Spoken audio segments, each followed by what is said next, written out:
Fédération régionale des coopératives agricoles de la Réunion, le département de la Réunion et le CIRAD vous présentent Terre d'ici.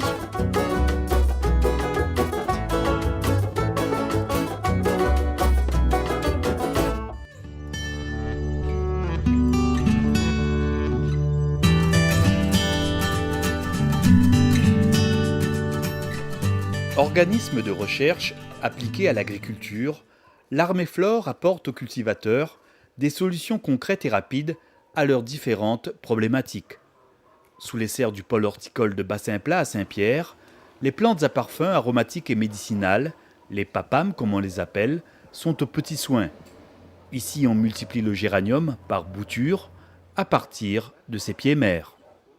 Voilà typiquement la bouture type que l'on va faire raciner.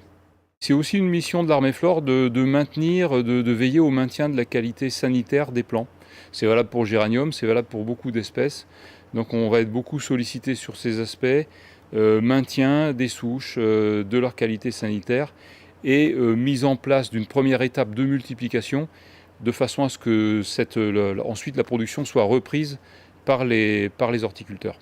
L'objectif est évidemment, il est aussi de travailler en partenariat avec les horticulteurs. On maintient des souches et derrière, la profession horticole peut proposer du produit à une grande échelle.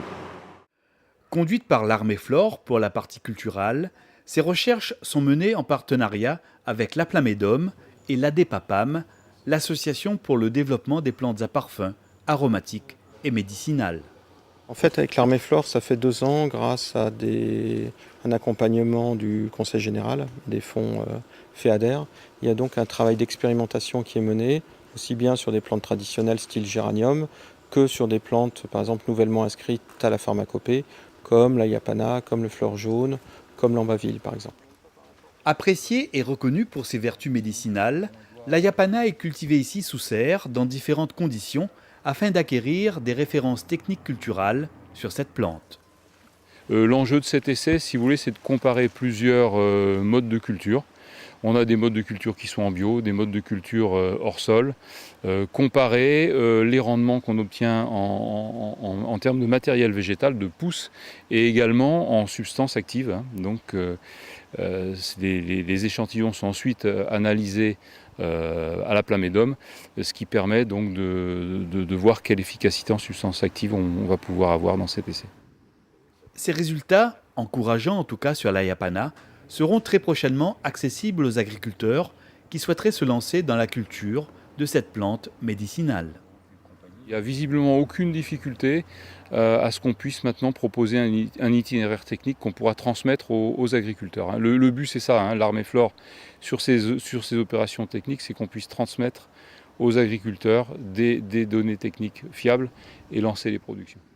Des productions dont certaines sont encore expérimentales, mais pleines d'avenir, comme la stevia. Voilà, c'est une plante qui fait 80 cm à peu près de haut, qui fleurit une fois que les jours commencent à se raccourcir et dont on récolte les feuilles, on infuse les feuilles et donc on sort dedans ce qu'on appelle les stévioles glucosides qui ont des pouvoirs sucrants très importants, de l'ordre de 300 fois celui du sucre. Voilà, et qui n'apportent pas de calories.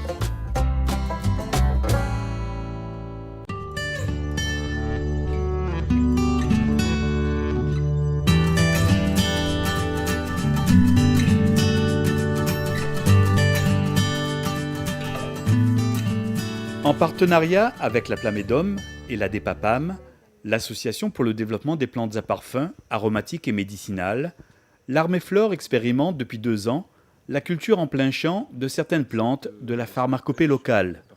Ici, à Grand Coude, dans les Hauts-de-Saint-Joseph, Bernard Mondon est l'un des agriculteurs associés à cette démarche nouvelle. Donc là-haut, c'est ce qu'on fera, c'est-à-dire qu'on aura les bandes de fleurs jaunes et tout le terrain sera préparé comme ça avec les légumes entre. D'accord. Ouais, là c'est des sols qui sont vraiment super, ça devrait vraiment très bien fonctionner. Certifié en agriculture biologique, Bernard Mondon effectue sur cette parcelle un essai de densité avec une technique culturale associant dans le même rang des plants de fleurs jaunes et de choux. Donc là par exemple sur ce rang on voit qu'il y a 1,50 m, donc il a pu intercaler 2 choux. Donc sur les rangs où on n'a que 1 mètre entre chaque fleur jaune, il a mis un chou.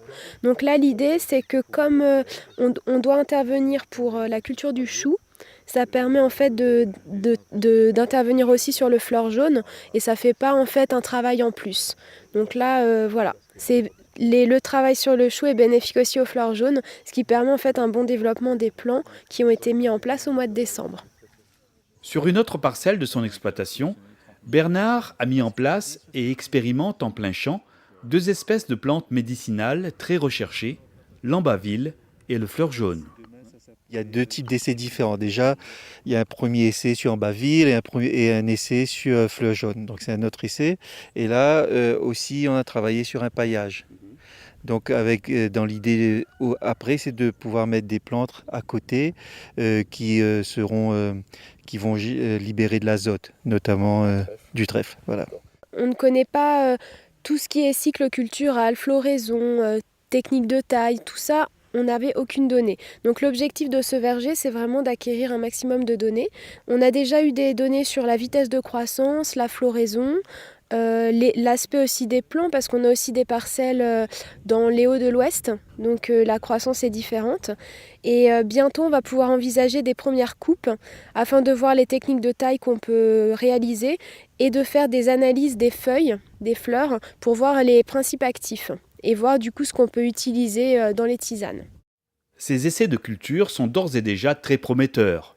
Ils devraient ainsi permettre à moyen terme de développer une nouvelle filière de production de plantes aromatiques et médicinales, tout en participant à la protection des espaces naturels.